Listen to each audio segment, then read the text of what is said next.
अब हम स्टार्ट कर रहे हैं फिज़िक्स में चैप्टर 4, ठीक है। चैप्टर 4 फिज़िक्स में स्टार्ट कर रहे हैं 9th में, और चैप्टर 4 का नाम है आपका turning effect of force. Turning effect of forces, बहुत सारी फोर्स लग रही हो तो उसका टर्निंग इफेक्ट क्या होता है, ये तो चैप्टर का नाम है। इसके अलावा भी बहुत सारी चीज़ें इसके अंदर मौजूद है, ठीक है। टर्निंग इफेक्ट ऑफ फोर्सेस क्या होती है?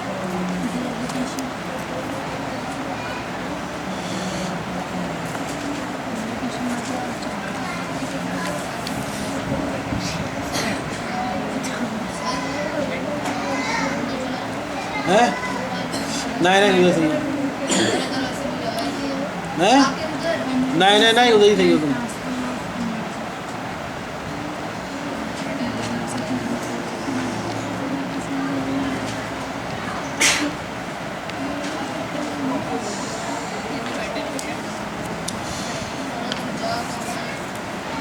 जो काम है जा तुम थोड़ा सा उधर वो इसका कितने क्वेश्चन का? दोनों के दिए।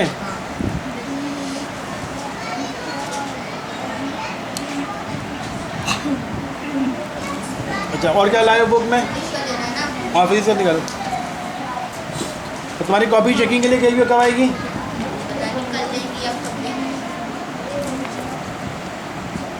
बुक दिखाओ जरा, हिस्ट्री का बुक दिखाओ जरा। चैप्टर कौन सा निकालो, चैप्टर निकाल के दो।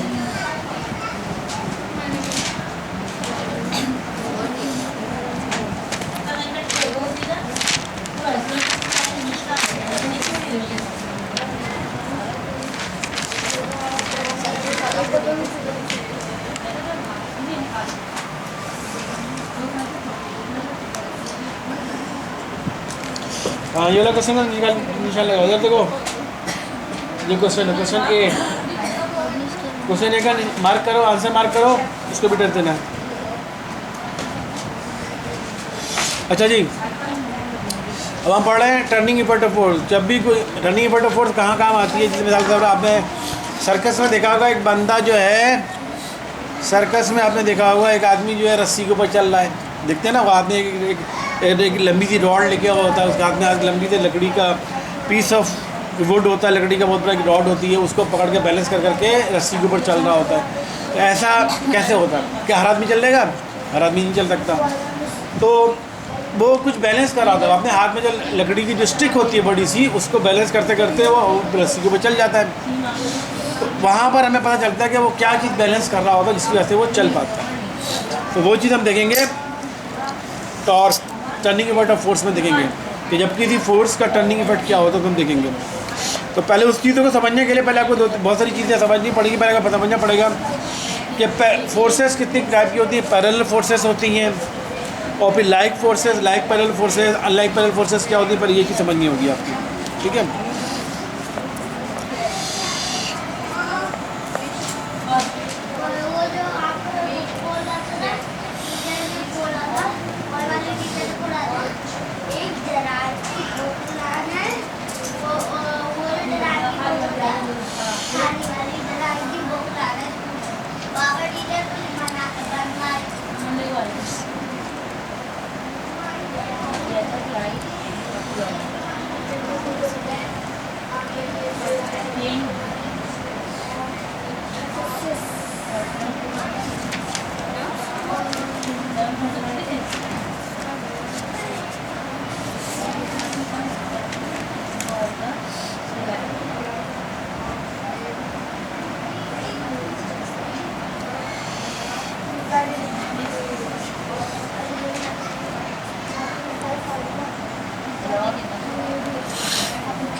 अच्छा, अब एक टर्म है पहले हमारे पास, पहले तो फोर्स के बारे में बता दूं। फोर्स क्या होता है?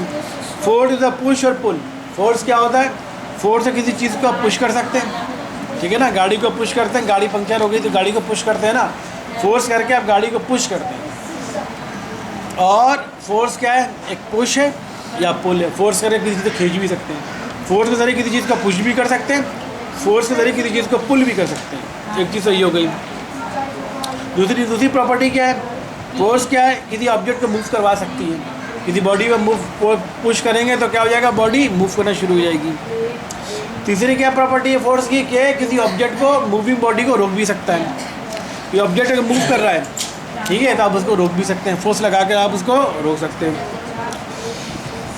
और तीसरा क्या है, फोर्स लगा के किसी बॉडी की शेप को चेंज भी कर सकते हैं। मिसाल के तौर पर आपके पास ये बस एक स्टील की रॉड है, अब मैं फोर्स लगा के इसकी शक्ल चेंज कर सकता हूँ ना, ये बिल्कुल स्ट्रेट है, इसको मैं कर्व बना सकता हूँ, ठीक है ना। तो आप फोर्स लगा के किसी चीज़ की शक्ल चेंज कर सकते हैं, डिफॉर्म कर सकते हैं। फोर्स क्या एक वेक्टर क्वांटिटी है, फोर्स वेक्टर क्वांटिटी है। वेक्टर क्वांटिटी का मतलब उसकी कोई डायरेक्शन होगी, वेक्टर क्वांटिटी उसे कहते हैं ना जिसकी कोई ना कोई डायरेक्शन होती है।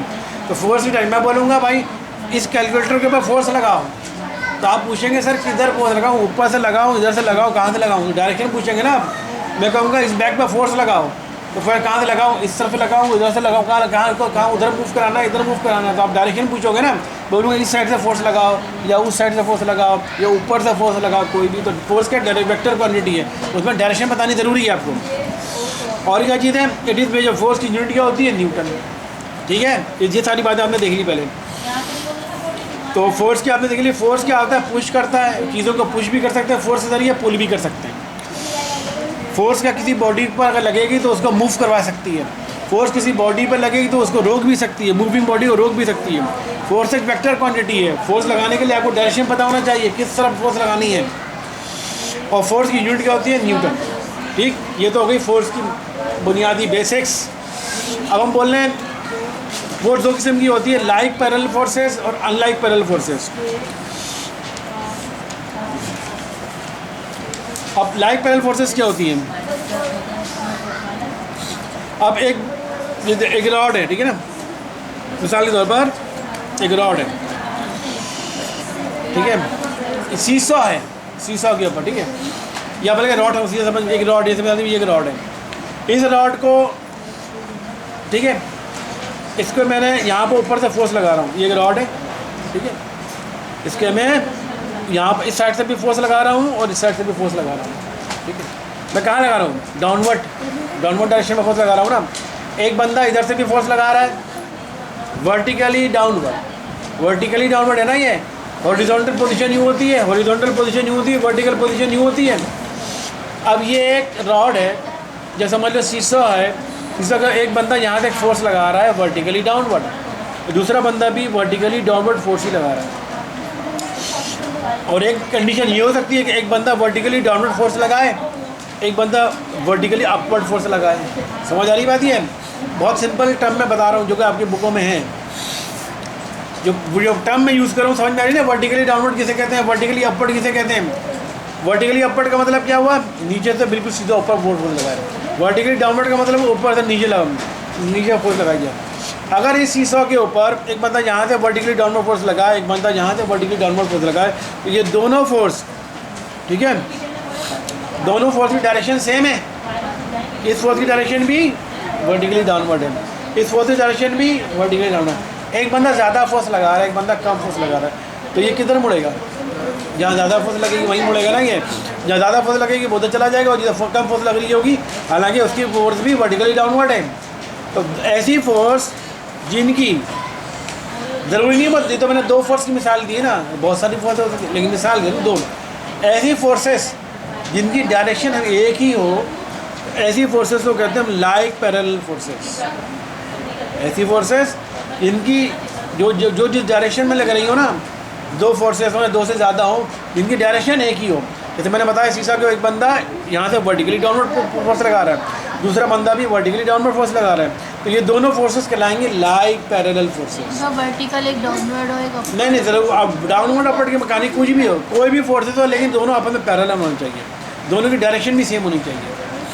अब जैसे एक बंदा जो है दीवार की तरफ दीवार को धक्का दे रहा है, कुछ दिखने की कोशिश कर रहा है, दीवार तो बाहर निकल जाएगी, जब दीवार जाएगी वहाँ पर, दीवार तो नहीं जाएगी ना, वो धक्का लगाने की कोशिश कर, दूसरा बंदा आया उसने कहा दीवार धक्का मैं भी लगाता हूँ, मुझे शायद दीवार चली जाए उधर। दोनों एक ही डायरेक्शन में फोर्स लगा रहे हैं ना, दोनों की फोर्स लगाने की डायरेक्शन एक है, तो हम कहेंगे दोनों की फोर्सेस कौन सी है, लाइक पैरेलल फोर्सेस। समझ आ गई, ये होती है लाइक पैरेलल फोर्सेस। अब होती है unlike parallel forces. The forces direct याद कर रहे हो? हाँ, the force act according opposite direction are code vertical are unlike. अच्छा, अब तो लाइक पैरेलल फोर्स समझ में आता गई। दो या तो दो से ज़्यादा फोर्सेस जिनकी डायरेक्शन एक ही हो, किसी बॉडी पर लग रही हो, तो वो कहलाएगी लाइक पैरेलल फोर्सेस। अब unlike parallel forces, unlike parallel forces क्या होती हैं?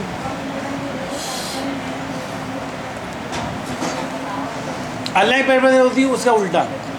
एक बॉडी, जैसे एक बार ये मैंने बताया, एक शीशा है, एक बंदा वर्टिकली डाउनवर्ड फोर्स लगा रहा है, ठीक है, एक बंदा वर्टिकली अपवर्ड फोर्स लगा रहा है। ये फोर्स बिल्कुल वर्टिकली डाउनवर्ड है, इधर जो फोर्स लग रही है वर्टिकली अपवर्ड लग रही है। दोनों की डायरेक्शन सेम है?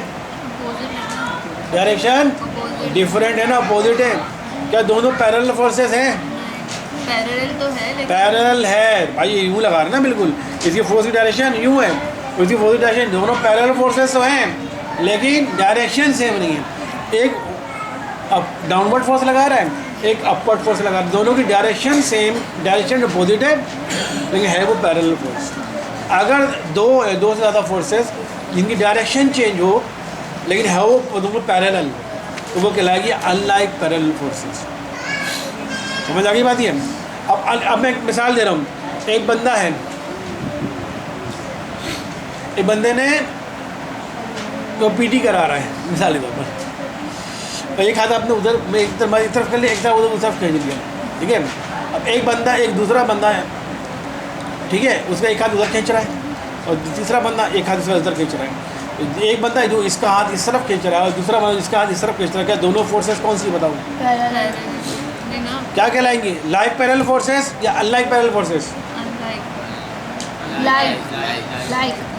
Like parallel forces कहलाएंगी।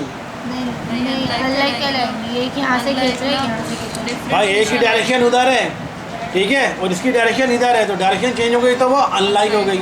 लेकिन पैरेलल तो है ना, उसकी यानी उसको अगर तुम बनाओगे तो उसकी फोर्स की डायरेक्शन इस तरफ है, तो उसकी फोर्स की डायरेक्शन इस तरफ है, तो दोनों पैरेलल ही ना, पैरेलल फोर्सेस तो कहलाएंगे लेकिन अनलाइक पैरेलल फोर्सेस कहलाएंगे, ठीक है। समझ आ गई बात? ये अब अगर कोई बॉडी, अगर फर्ज करो एक ऑब्जेक्ट है, एक बॉडी है, मिसाल के तौर पर कोई बॉक्स है, बहुत बड़ा सा बॉक्स है, एक आदमी उस बॉक्स को नॉर्थ की डायरेक्शन में खींच रहा है, ठीक है। एक बंदा, एक फोर्स है, एक बॉक्स है बहुत बड़ा, ठीक है, ये एक बॉक्स है, सोने का बॉक्स है, इसमें सोना भरा हुआ है, सोने जेवरात सब भरे हुए हैं, गोल्ड भरा हुआ है, डायमंड भरा हुआ है, तो जो भी देखेगा वो खींचना शुरू कर देगा। एक बंदा इस डायरेक्शन में खींच रहा है, एक बंदा इस डायरेक्शन में खींच रहा है, तो बताओ ये कौन सी फोर्सेस हो गई? इस फोर्सेस से क्या नाम हुआ? अनलाइक। ये पैरेलल कहाँ से हो गई? पैरेलल तो होगी अगर कोई यहाँ से कोई खींच रहा होता तो ये बोलता अनलाइक। एक इस डायरेक्शन में खींच रहा है, इस डायरेक्शन में खींच, तो ये कहलाएगी अनलाइक फोर्सेस। पैरेलल तो है ही नहीं ना, पैरेलल तो उस वक्त होंगी जब एक बंदा यहाँ से खींच रहा हो, एक बंदा यहाँ से खींच, ये कहलाएगी अनलाइक पैरेलल फोर्सेस। एक की डायरेक्शन उधर है, एक की डायरेक्शन इधर है, लेकिन यहाँ पे इसमें क्या है, एक बंदा इस तरफ खींच रहा है, एक बंदा इस तरफ खींच रहा है, तो ये अनलाइक फोर्सेस कहलाएगी। समझ आ गई? तो लाइक पैरेलल फोर्सेस और अनलाइक पैरेलल फोर्सेस, समझ में बात आ गई? तो और अगर बंदा फर्स्ट करो एक बंदा जो है, इसमें बताओ कौन सी फोर्स है, फोर्स का नाम दे, force number 1, force number 2, force number 3, force number 4, कौन सी दो फोर्सेस लाइक पैरेलल फोर्स है, कौन सी दो फोर्सेस अनलाइक पैरेलल फोर्सेस हैं? ये 1 है, 2 है, 3 है, फोर्स है, बोलो। 1 और 3 पैरेलल है और 4 और 2 नाम बताओ, क्या पैरेलल नहीं बताओ, फोर्सेस के नाम पूछूंगा, लाइक पैरेलल फोर्सेस और अनलाइक पैरेलल फोर्सेस पता कौन सी? अनलाइक है। इसमें 1 और फोर्स नंबर 1 और force number 3 unlike parallel forces, force number 2, force number 4 unlike parallel forces. समझ आई? इसमें लाइक पैरेलल फोर्सेस तो है ही नहीं। लाइक पैरेलल फोर्सेस क्या होती हैं? दोनों की डायरेक्शन सेम हो, इसमें सबकी डायरेक्शन अलग, इसकी डायरेक्शन उस तरफ है, इसकी डायरेक्शन इस तरफ है, इसकी डायरेक्शन इस तरफ है, इसकी डायरेक्शन इस तरफ है, डायरेक्शन सबकी अलग अलग है ना। तो ये पैरेलल फोर्सेस, तो ये पैरेलल तो होंगी, ये दोनों पैरेलल होंगी, ये दोनों पैरेलल, लेकिन अनलाइक होंगी। और पैरेलल लाइक पैरेलल फोर्सेस कब होती है? जब एक बंदा इधर खींच रहा है और दूसरा बंदा भी इधर ही खींच रहा होता है, दोनों कहलाएगी लाइक पैरेलल फोर्सेस। इतनी बात समझ में आ गई? लाइक पैरेलल फोर्सेस और अनलाइक पैरेलल फोर्सेस, समझ में बात आ गई? ठीक है, ये डेफिनेशन याद करोगे, ये डेफिनेशन दी हुई है।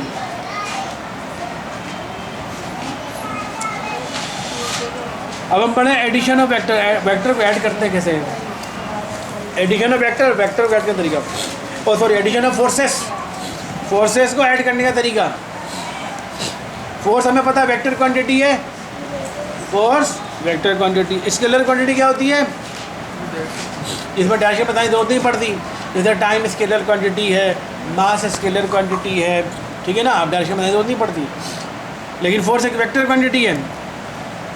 तो जब स्केलर क्वांटिटी को आप सम करते हो तो सिंपल तरीके से सम कर लेते हो। मैं बोलूँ एक बंदे ने सुबह को 3 किलो आटा ख़रीदा, ठीक है, 3 किलोग्राम, दोपहर को 5 किलो ख़रीदा और रात को 10 किलो ख़रीदा, तो टोटल कितना उसने आटा ख़रीदा? 3 + 5 + 10 कर लोगे ना, सम कर लोगे, सिंपल चलेगा टोटल इतना आटा ख़रीदा, सम इस तरह कर लोगे, ठीक है। लेकिन अगर वेक्टर फोर्सेस को जब ऐड करते हैं तो ऐसे नहीं ऐड करते, क्योंकि मैंने उसने आटा खरीदा 3 किलोग्राम, तो किलोग्राम किसकी यूनिट है? मास की। तो मास है ना, तो तीनों मास है, स्केलर क्वांटिटी है। जब स्केलर क्वांटिटी को हम सिंपल तरीके से ऐड कर लेते हैं, ठीक है, वेक्टर क्वांटिटी के साथ ऐड नहीं करते। जैसे मैं कहूँ एक इस बॉक्स के ऊपर एक फोर्स यहाँ पर लग रही है, एक फोर्स इधर लग रही है, एक फोर्स इधर लग रही है, एक फोर्स इधर लग रही है। अब वो नेट फोर्स कितनी लग रही है? फर्स्ट मैंने बोला ये फोर्स जो लग रही है वो 2 न्यूटन की लग रही है, इधर लग रही है 3 न्यूटन की, इधर लग रही है 4 न्यूटन की, इधर लग रही है 5 न्यूटन की फोर्स। तो नेट फोर्स क्या होगी? तो आप यूँ नहीं करोगे, आपने कहा 2 + 3 + 4 + सम कर लो, हाँ जी नेट फोर्स निकल लेना ही। क्यों? क्योंकि फोर्स को आप काउंट कर रहे हो ना, फोर्स क्या वेक्टर क्वांटिटी है। वेक्टर क्वांटिटी को आप सम ऐसे नहीं करते जिस तरह स्केलर क्वांटिटी को सम करते हैं। स्केलर क्वांटिटी में सम नॉर्मल सम कर लेते हैं, सबको सारी वैल्यूज़ को सम कर लो, वो टोटल निकल कर आता है। वेक्टर क्वांटिटी को इस तरह सम नहीं कर सकते। वेक्टर क्वांटिटी को सम करने का जो तरीका है वो कहलाता है head to tail rule. Head to tail rule यानी वेक्टर क्वांटिटी में आप डायग्राम बनाते हैं, फिर देखते हैं वो एंगल कौन सा बना रहा है, फिर एंगल के हिसाब से देखते हैं वो एंगल बना रहा है नहीं बना रहा। एंगल बना रहा है तो उसका फिर फॉर्मूला चेंज हो जाता है, वो इस मुख्तलिफ। तो वेक्टर क्वांटिटी को हम सिंपल स्केलर की तरह ऐड नहीं कर सकते। स्केलर क्वांटिटी को हम सिंपल ऐड करके बता देते हैं। नेट फोर्स, नेट जो है नेट रिजल्टेंट जो है, जो भी चीज़ है स्केलर क्वांटिटी वो तो नहीं आ गई। वेक्टर क्वांटिटी को ऐड इस तरह नहीं करते। तो हमने देख लिया कि फोर्स चूँकि वेक्टर क्वांटिटी है तो फोर्स को ऐड भी हम नॉर्मल तरीके से नहीं कर सकते। जैसे मैंने मिसाल दी, एक बॉक्स है, एक बंदा जो है इस बॉक्स को 10 न्यूटन की फोर्स से खींच रहा है यहाँ पर, एक बंदा 20 न्यूटन की फोर्स से यहाँ पर खींच रहा है, एक बंदा 5 न्यूटन की फोर्स से इधर खींच रहा है, एक बंदा 70 न्यूटन की फोर्स से इधर खींच रहा है। तो मैं कहूँ नेट फोर्स कितनी हुई, आप सबको सम कर लो, नहीं कर सकते, क्योंकि फोर्स एक वेक्टर क्वांटिटी है। फोर्स को आप वेक्टर क्वांटिटी को इस तरह सम करके नेट ही नहीं बता सकते भाई नेट इतना निकल के आ गया। तो वेक्टर क्वांटिटी को सम करने के लिए जो मेथड इस्तेमाल होता है उसे कहते हैं हेड टू टेल रूल।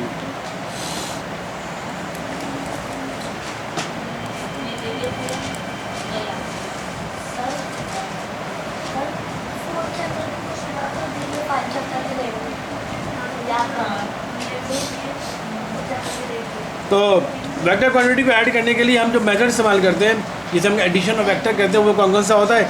एक होता है ज्योमेट्रिक ग्राफिकल मेथड, एक होता है एनालिटिकल मेथड। ग्राफिकल मेथड और एनालिटिकल मेथड, दो तरीक़ों से हम वेक्टर को ऐड करते हैं। ग्राफिकल मेथड, वेक्टर क्वांटिटी जब आपको दी जाए, जैसे फोर्स एक वेक्टर क्वांटिटी है, वेट एक वेक्टर क्वांटिटी है, वेक्टर क्वांटिटी को जब ऐड करना हो, सम करना हो, तो उसको ऐड करने के दो तरीके बताया जा रहा है। कौन कौन सा? ग्राफिकल मेथड, दूसरा है एनालिटिकल मेथड। ठीक है, इसके सिर्फ अभी डेफिनेशन क्या तक रहा हूँ, अभी मैं नाम क्या तक रहा हूँ, मैंने भी डिटेल नहीं समझाई कि ग्राफिक मेथड क्या है। तो स्केलर क्वांटिटी को ऐड नॉर्मल तरीके से कर लेते, सबको सम कर लो, स्केलर क्वांटिटी ऐड हो जाती है। लेकिन वेक्टर क्वांटिटी को ऐड करने के लिए दो मेथड होते हैं, ग्राफिकल मेथड और एनालिटिकल मेथड। नाम बस याद रखो, फिर आगे ग्राफिकल मेथड क्या है। फिर यहाँ पर क्लोज कर दूँगा।